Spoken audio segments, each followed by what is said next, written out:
Story 1, walking a lot. I get like 20,000 steps in a day, and I sleep so well and don't need to sleep as much because the sleep I get is of high quality. Honestly, exercise in general and magnesium have been amazing in improving my sleep. Story 2, colder room temperature compared to regular day temperature. Even if it's only a few degrees lower, it's not always true that you get nightmares when sleeping in a cold room.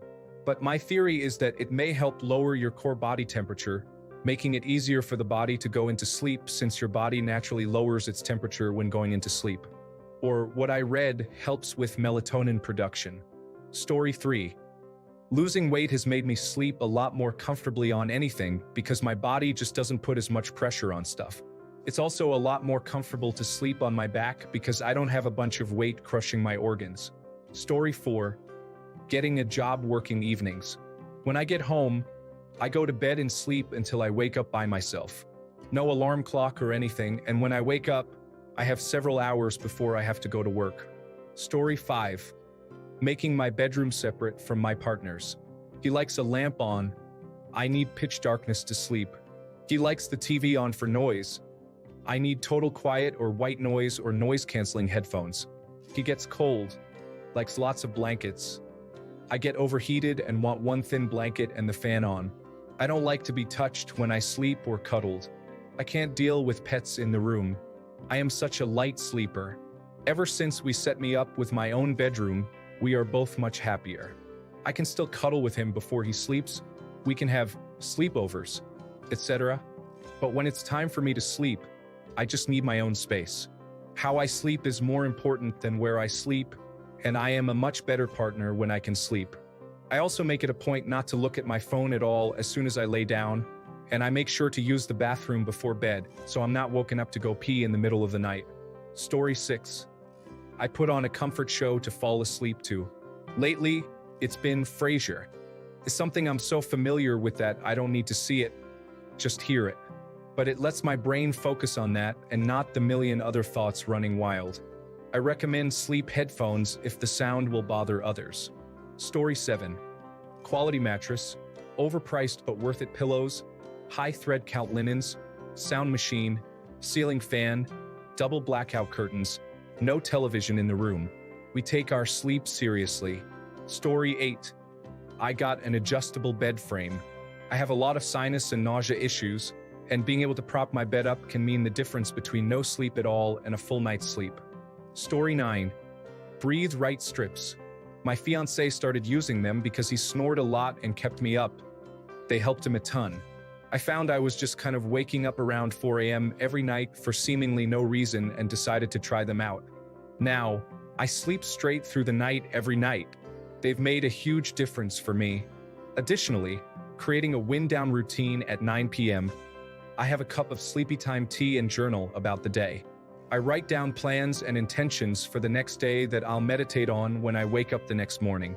I do that for maybe half an hour, then get in bed and read for about an hour, and I find I'm very ready to fall asleep when it's time. Story 10. Actually gonna sleep when I'm tired, instead of forcing myself to stay awake until the point of experiencing microsleep, has also helped massively with my anxiety. For a long time, I thought I had some kind of anxiety disorder, and perhaps I have a very mild one. However, the majority of my anxiety came from the fact that I would routinely stay awake as long as I possibly could to do coding, gaming, or whatever. Story 11. Your pillow is the worst source of indoor allergen exposure. My company sold pillows that cost upward of $300, and my advice was almost always to buy $18 hollow fill pillows and replace them a maximum of every 3 months. Life-changing. Story 12. There are 3 key recommendations.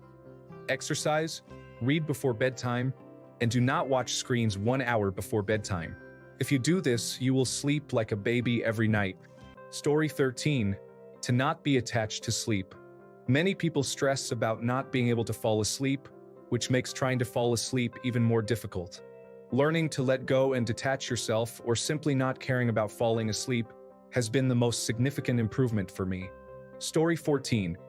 Breathe Right tabs force you to breathe through your nose and keep that airway open. Prevents snoring. Walmart has a generic brand that costs about $6 for 30. Works great. Story 15. underwear that actually fits me properly. Growing up, I always had underwear that was slightly too small, as I was too scared to tell anyone when my clothes got too small. When I got old enough to start buying my own clothes, I always bought underwear that was a size bigger than I thought I needed. Suddenly, I was out like a light every night and totally refreshed every morning. Story 16, Good Curtains. I was on a 1400 to 0000 shift for a while in an east-facing room. The blinds that were in there were okay at best, but after I hung some blackout curtains, I never again woke up with the sunrise. Story 17, Green noise on in the background with my tablet.